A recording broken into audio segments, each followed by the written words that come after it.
We are live. We are live. Tricked it off. Ladies and gentlemen, family, friends, all of the above. If you ain't family, you ain't friends, and when you ain't family, that's fine. You can still be here. Be happy to see you on this beloved Monday, Victory Monday, as I would say. Feels good to have at least one team that can win. And yeah, that's what we're here to do. If this hood don't take me out, that's all right though. What's good, people? Chilling, man. First day back for me. First day out the feds. Mm-mm. You gonna freestyle for us? No. Dog, you could have gave us at least a high 16. No, man. I'm good, man. I know my lane and I stay in it. But we are back, man. Welcome, ladies and gentlemen. Welcome to the pregame.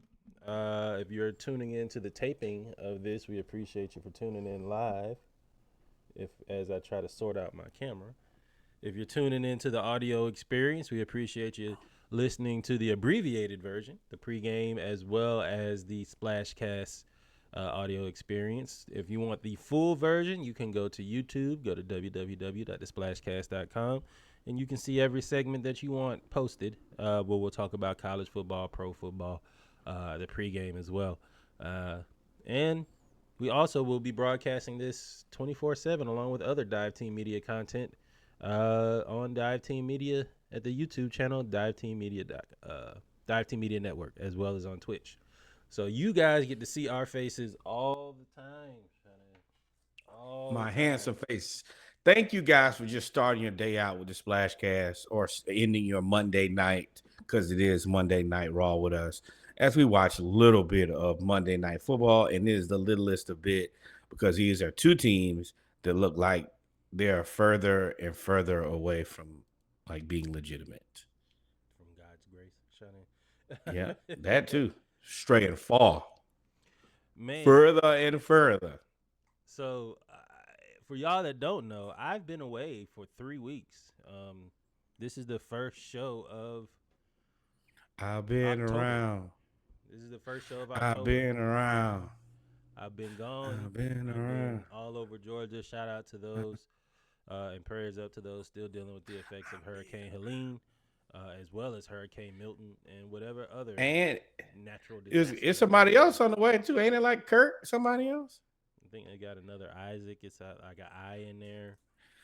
It's too many. It's too many Isaacs. I remember a Hurricane Isaac already. Nah, get somebody new, bro. Not somebody new. So I missed talking to y'all about a lot of things.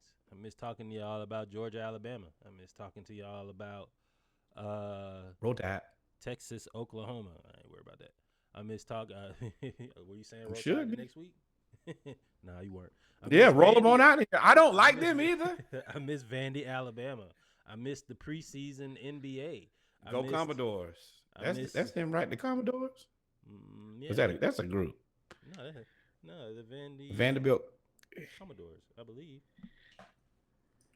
I missed so much to talk about, but luckily It is the Commodores. it's now it's now just October. Turn my mic up a little bit. So for it just now Homecoming being season. October, Homecoming it's season. it's homecoming season. We now get into the the good part of the schedule. I don't think there's really any more money games that matter. There may be one in between the rivalry games. Hey, you better win every game. Ain't no money games left. You better play everybody like it's your last chance to win. That's and what I we would suggest. Do that. and we talking about D1 college football. We talking about SEC, Big Some of y'all Ten, just playing for your jobs, Billy Napier. ACC. Billy Napier. Golly, we'll get to it. HBCU, you have a nationally Hey, ranked y'all better play. televised game this week coming up. We'll talk about it in there. And for now, you've got the NBA preseason. So we're gonna start off with and we ain't talking about baseball. We don't care. Okay. The Padres and the Dodgers fought and the Dodgers won because they bought baseball. The Yankees are in the ALCS because they bought baseball. The Mets are in the NLCS with the Dodgers because they tried to buy baseball. Like at this point, it's really just like go Cleveland, and we don't really like Cleveland and Atlanta, especially baseball wise. No, I think I'd rather see the Mets win. I'm sure I'd rather see out of everybody left, the Mets is the best thing for me. Cleveland, no. The Yankees, hell no. The Dodgers, AJ, go to hell. And the Mets, if I gotta pick one, it's the Mets. Go I never Mets. really had an issue with the Dodgers until I met AJ. Correcto mundo. Like there's never really any issue with them. One, because they really weren't. If you really want to be honest, for most of my The other part childhood, they is weren't really relevant that I can remember. y'all know for this entire season, I have told you, I made it crystal clear. Crystal clear. My name is Misery, and I am searching for company. And when everybody leg fell off for the Braves, I wanted everybody leg to fall off in the whole Legs, MLB. head, shoulders, knees, and toes. Everything got hurt. We had broken wrists and fingers. Got knees. We got elbows that wasn't Tommy John's, but it was actually the bone of the elbow breaking into shreds. You know how hard you have to throw the baseball in order for your elbow to disintegrate? I just hope he heals up and gets back soon. That's how I got somebody legs disintegrate, too. a half a team, and I'm only calling the Braves a half a team because literally half of the team was alive at the end. And then I got the Falcons. My boys! That's all I got, baby. Yeah, undefeated in Living the on a division. prayer. Now, whenever you get the graphics ready, I want you to realize I said that we could go undefeated in the division. I called that day one. I was like, hey. Oh, we still got a tough road to hold, my boy. The next five games ain't no joke. But now we can get Carr past being that. injured is helpful. It looks like Mike Evans might be injured, but I mean, I don't think that either one of those teams at full strength is chump. The NFC South is not chump, minus the Carolina Chumps. Yeah, I mean, everybody talks so bad about the NFC South. NFC South is a good conference, and the NFC North. Everybody thought it was just gonna be the Lions, and that's it. Nobody thought that Sam Darnold was gonna be Sam Darnold. I don't blame anybody for that. No, not betting on Sam Darnold for historically his entire career has been the right bet to make, and that's the bet that I've continuously made. And I still think that somewhere along the way, that Cinderella turns into a pumpkin. It might not be from Minnesota, but it's going to be there soon and very soon. So let's go ahead and get started with the pregame. We appreciate y'all tuning in. We're going to go to, I guess, the NBA. Can I precede this? We don't care anything about preseason basketball. Nothing in preseason, of course, is real preseason. Also, we've seen a lot of people be world beaters in the preseason and then show up to work on the very first day that's not training and then go right back into being terrible. So we're not actually like reporting on this or having this conversation because it has anything to do with the season, but there was spice. A lot of spice. We'll get to the Hawks. Actually, this is all I got for the Hawks. Zachary Richardson looks pretty good. He looks like he's going to be able to adapt to the NBA. That's all I'm going to say. And Jalen Johnson is doing Jalen he Johnson looks like a legitimate NBA player. I can say that much. And I think this is no shots at anybody. Yes, it is. This is just the truth. Always a shot. It's not. But I think that Bronny had the worst plus minus of anybody who played in the preseason. 41. And Alexander Sarr is like either 2 or 3. Yeah, we knew Sarr. You knew that was going to happen. Yeah, we'll go here. You knew that was going to happen because of the French Revolution. Everybody was going to try to get the next Wemby, and you can't. It's the same thing that happened with Greek Freak. Like, you started trying, and the same thing happened with Luka. Like, you started going to those countries and you start seeing them like really fill in to the NBA because they're trying to find the next star. The thing is, y'all got to realize that talent, that they ain't come from no basketball factory. They ain't come from like the Greek version of Oak Hill or the Lithuanian version of, now Luka did play professional since he was 14. Oh, Real Madrid. You played in the But second best league when in the world. yeah, but you're not gonna find you know how many 14-year-olds are to play in the second best league in the world? I only know of two, Luca and Ricky Rubio. That was the only two people that I can remember that have ever done what he's done. So I you're think not gonna that. find that, which is the same thing happening with the French people right now. I mean, it's tricky because they're definitely there's an influx of those guys, and I hope this doesn't come off the wrong way, but also they're kind of in this they're in a similar situation as like the black quarterback was, where you couldn't be a backup, and now they're finding they're like, all right, well, this guy, he might have a role, and this just might be it. And as they continue to play, like, I don't know if I agree with that. Here's why. that's fair. Here's why. I agree with I like the point, but I've always made this point. We're at the point where coaches overlook quarterback talent. They overlook quarterback anything. Coaches feel with the Shanahans, the McVays, and that whole tree, they feel that they can make a quarterback. And I mean, you can't really get mad at them because Sam Darnold. So you got Well, Sam Darnold. So they feel like they can make a quarterback. So they're willing to take the most athletic guy because at the end of the day, he can run, and then they can zone, run their way, and play action pass their way to a win. there's a strong misconception there, though. What people believe is, you're right, I can just get a quarterback and win. That's not really what the statistical data says. The statistical data says you need Patrick Mahomes or Tom Brady, not just a quarterback. And people think, oh, I got a quarterback that fixes my problem. No Jets, no Buffalo Bills, no myriad of other teams that are struggling. No, you have to build a whole team, and you still have to deal with Mahomes. That's just what it is. So, like, you may overlook quarterback play and do all the rest of that. Yeah, but you're not getting a Mahomes. He's not gonna walk through the door for anybody else. The rest of y'all, good luck and Godspeed. And I do say that Shanahan we'll talk about that later, but he's a kingmaker.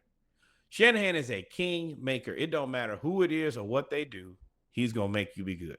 But to get back to this, I'm just gonna watch the Hawks play. This will be my second season of hands off. I'm not gonna let them stress me out. I'm not gonna let them make me mad. I'm just gonna watch the game like you guys do. We'll talk about it, and that'll be it. My emotions. I have to do a better job of managing my emotions in 2025. Speaking of managing emotions, Donte DiVincenzo. So there's been this trade that happened right before the season started, where the Knicks traded for Karl Anthony Towns by sending Julius Randle and Donte DiVincenzo and I think a second-round pick or a couple second-round picks for Karl Anthony Towns. Both teams were trying to shed cap and get right with the cap. I think Julius Randle wanted a contract extension and was not willing to really take a pay cut like everybody else did, which we kind of told y'all that was gonna happen. Everybody didn't take one. OG ain't taking no pay cut. OG said, y'all gonna pay me my money. But OG got his money first. Like, OG got paid right after Brunson, and that was after Brunson took the pay cut. And Julius is like, I've been here longer than everybody. I'll cut one of y'all if I cut my paycheck. And Leon said, yeah, okay. So and Julius still ain't getting no contract extension now. Remember, he just got traded. They ain't extend nothing. Pause if necessary. Yeah, I mean, okay, cool. You still have to make that happen somehow, and it looks good short term, but it's going to be tough to find a random replacement, and Anthony Edwards is there to win. I think that's the crystallis of clear by how aggressively he's playing in preseason. He looking to start whooping ass early and to keep whooping ass until it ain't no more ass to whoop. Yes, so a whole lot of points there. I don't know what the Timberwolves are doing in terms of what they're preparing for, because now they're going to say they're not going to start Rudy Gobert, one. Donte DiVincenzo, him chirping back. So this all Oh, they're started with not.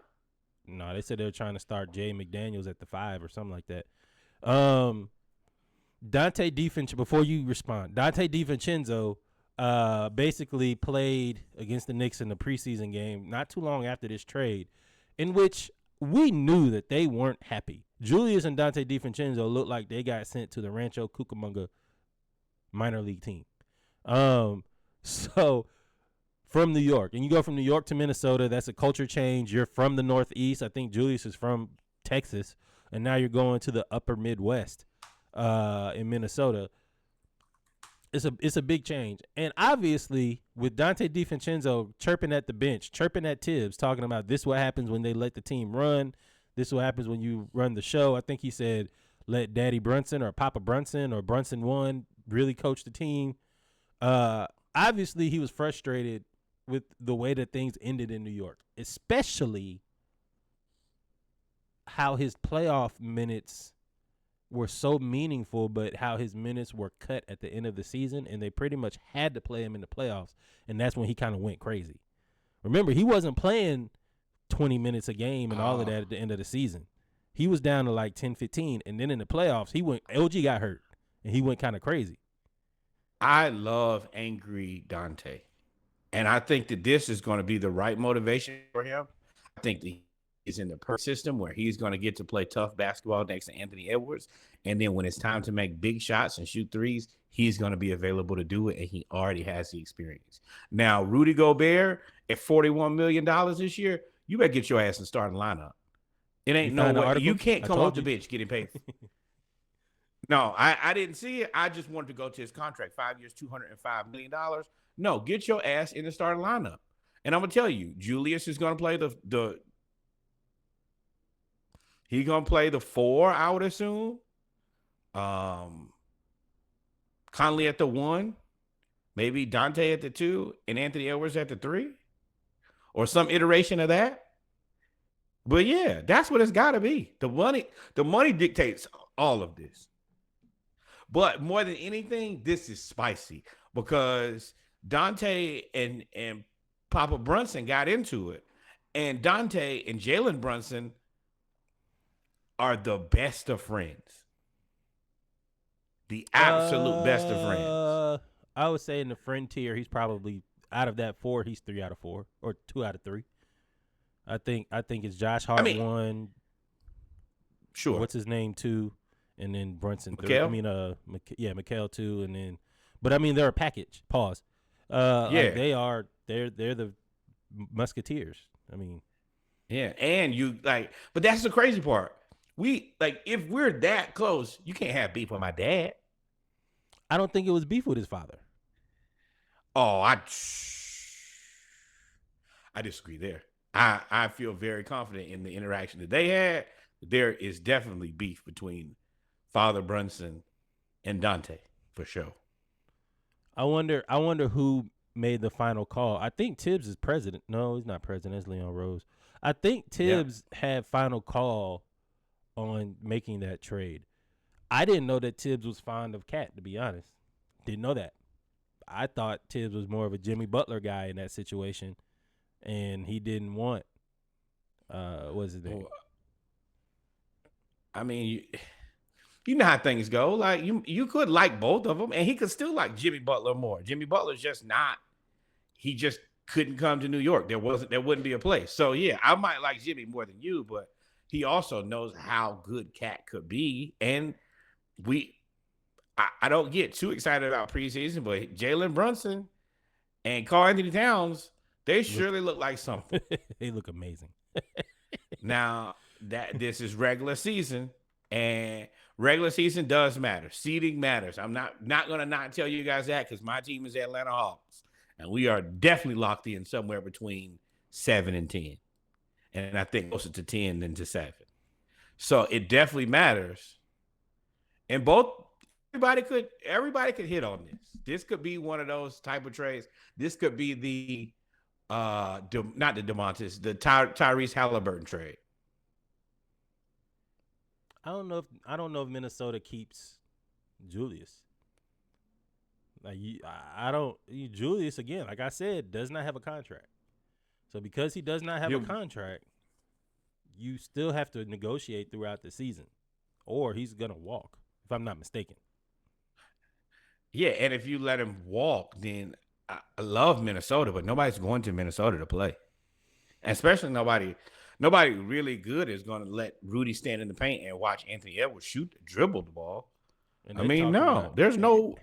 in New York already recruiting Ant. I think he still got 2 more years on his contract, and they already recruiting him. I mean, I hate to say it, but that is kind of the thing: is you play in Minnesota till you kind of can't anymore, and then you go somewhere else. That's what everybody does. Literally, everybody. They get out of Minnesota, and then it's like, man, I should have left Minnesota years ago. Yeah, and they normally go to one of the 3: Boston, New York, or L.A. Yeah. That's pretty much been it. That's been it for most mid-market teams, though, except for, of course, Kevin Love, who went, or LeBron. You go team up with somebody, or you go play with LeBron. Yeah. I'm not gonna say I like Dante DiVincenzo being spicy. Jalen Brunson dad ain't no joke. He had that finger in his face like, I dare you. I don't know what was said other than I like spicy. quote. Dante didn't look like no chump though. He was like, hey man, You can't be no chump. me and your son cool. Me and you got smoked. I don't hate it. It would be weird. It's like me and your dad having beef. What? As the son, as Jalen, you just like, And Jalen, of course, played it off. It's just words of affirmation. He has that dry sense of humor. But it's sure enough going to be interesting when these guys play for real. Yep. And the Knicks going to look interesting. It's unfortunate they're in 2 different conferences, so we won't get them as much as we really would like to. But it's going. But I want to see Karl Anthony Towns versus Embiid. That is going to be fun. I think he has more of a chance now that Embiid has lost 40 pounds. Oh, and Embiid not wanting to play back-to-back. So I know it's going to be some ducking. Oh. You think that was a question? That man said, hey, I don't see myself playing back-to-backs ever again. Which I get him saying that because... Shouldn't say it. Nah, I mean, I can say what I want now. I am the franchise. But he did say, you're right. 3 years ago? 2 years ago. When did Boston lose in the finals? They lost to the Nuggets 2 years ago. 2 years ago, he said, my knee will never be the same because he played through that torn MCL or that sprained MCL, which is just a slight tear, and made it worse. And he said, my knee will never be the same, and it has not. And his body has been breaking down. So I get him saying, I'm not playing back-to-backs. And don't even think about playing me on back-to-backs. We're going to put this out here right now. Everybody is entitled to their own opinion, and their words and their feelings matter. But I think that there are certain things that should not have been said. And Embiid, respect. I have been the biggest Embiid champion on here. I said that he's the best player in the NBA for the last few seasons. Your ass ain't been in good shape either now. As much as I like you and think that you're a dominant basketball player on both sides, you're not in great shape. So instead of saying I may never play back-to-back, how about you get your ass and stay in shape and stay in shape? That's my 2 biggest knocks against him and Luka is you guys have all the talent in the world, but not one offseason have you said, you know what? I'm going to get in the best shape of my life. And I will give LeBron that more than anything. LeBron is he gets in shape, he stays in shape, and he really pushes his body to play a full season. These 2 guys lean more on talent and skill than really doing the part that's tough. Refs. Refs or rest or both. Ain't no rest. Refs. REFEREES. Oh, that part I don't mind. You're playing within the rules of the game. If they don't like it, then change the rules. I'm a habitual line stepper, rule breaker. So yeah, we with that. Now, the 76ers do have a roster built to be able to not play Embiid back-to-backs now. You have Paul George, when Tyrese you got Maxey. No. They got the Hawks killer. Andre Drummond, big 2020. Yeah, that's what I was about to get to. I was like, but the biggest signing to me outside of maybe Paul George is Andre Drummond, who now is hitting corner threes. So I don't. I ain't worried about him hitting corner threes. What I'm worried about is Drummond getting 20, like 22 to letting 42. Embiid not play back to backs. That's scary because you have a guy who I think has been starter level, who's well rested. He ain't been playing a bunch of minutes, Ain't got no mileage. and Ain't got is no mileage. and is the best rebounder in Detroit Pistons history. Period. Just saying Point something. blank. Yeah. Yeah. And now that's your backup center? 76ers are built. That's the I reason. would. I again. All I I love. got I is would, these Falcons. I would love to see. I would love to see how this plays out. They got to be the number 2 team in the East. Got to be at this point. Boston. They look Damn, like Milwaukee, where y'all at? they there. They number 3. But Boston got a chip on their shoulder. They didn't put Jaylen Brown in the Olympics. They benched Tatum pretty much the whole year. They basically created 2 villain origin stories. Jaylen Brown left Nike, started his own shoe because they didn't want to push for him. They put Derrick White, who, cool. You put Derrick White. You already had Derrick White in Drew Holiday on that team. Not you didn't really need Jalen or really Jason, but those guys are going to be motivated going forward, and it's going to be interesting to see how that plays out. Man, end of an era in the NBA. I'm sorry, that's not Jalen. That's Derrick. Derrick Rose has announced his retirement after 15 seasons in the NBA.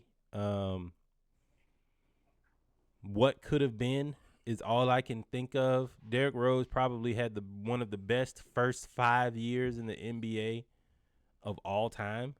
I think he was the youngest MVP. I think he went to the Eastern Conference Finals twice. He just ran into the Heatles.